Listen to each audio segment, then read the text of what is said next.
Hi, this is Mike Bloom with the Studio for Teaching and Learning Innovation. Today, I'd like to show you how to schedule a meeting in Outlook.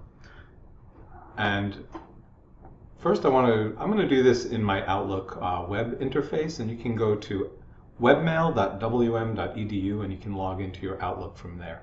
When you get there, you'll probably see a window that looks similar to what you see here in front of you. And if you notice down at the bottom, I've got a few tabs. I've got on the bottom left, Mail, Calendar, People, and To Do.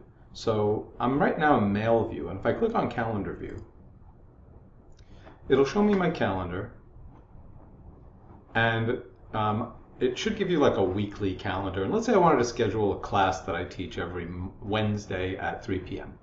So here I've got a Wednesday class, and I've got my schedule here for Wednesday, and I'll click here at 3 o'clock on Wednesday the 2nd. And I'll say Mike's class.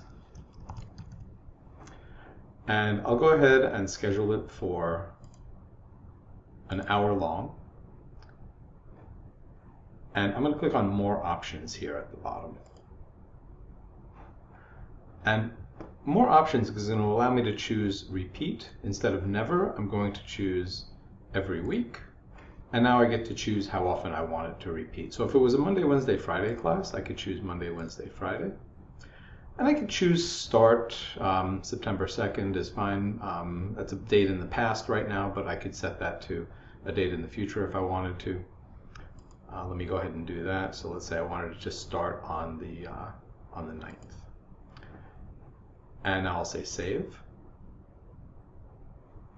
And I can also invite people to that. So if I needed to invite an attendee, I could put in their username here.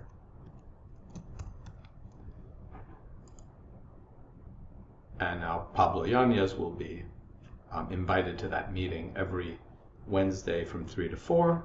And then I'm going to have to say when it's going to be over. Until February 24th, 2021. That's too late. So I'm going to go to Custom here, and now I will choose the end date. You'll notice occurs every Monday, Wednesday, and Friday until February 24th, 2021. So I'll pull down and I'll change that to, let's say, December 1st, 2020. And I'll say Save. The other thing that I like to do is if it's going to be a Zoom meeting, I just go ahead and add the Zoom link right into the search for room or location.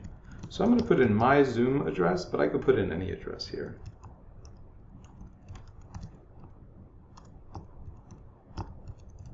And the nice thing about that is that the address then appears right in the invitation. Oops, has to be US. The link will appear right in the invitation so people can click on it and go right to that room. And that's it. I hit Send, and it'll send an email to everyone who has been invited. If I haven't invited anyone, I'll remove Pablo from the list here.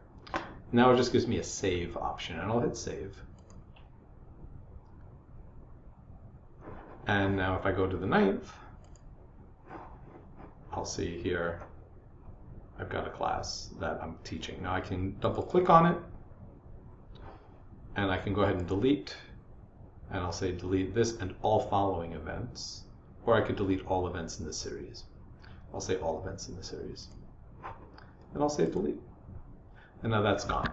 And the great thing is then when you put in your emails, when you put in your schedule, then when somebody searches for you, they'll be able to see whether or not you're teaching at that time. And it's much easier to schedule a meeting when you have a large group of people.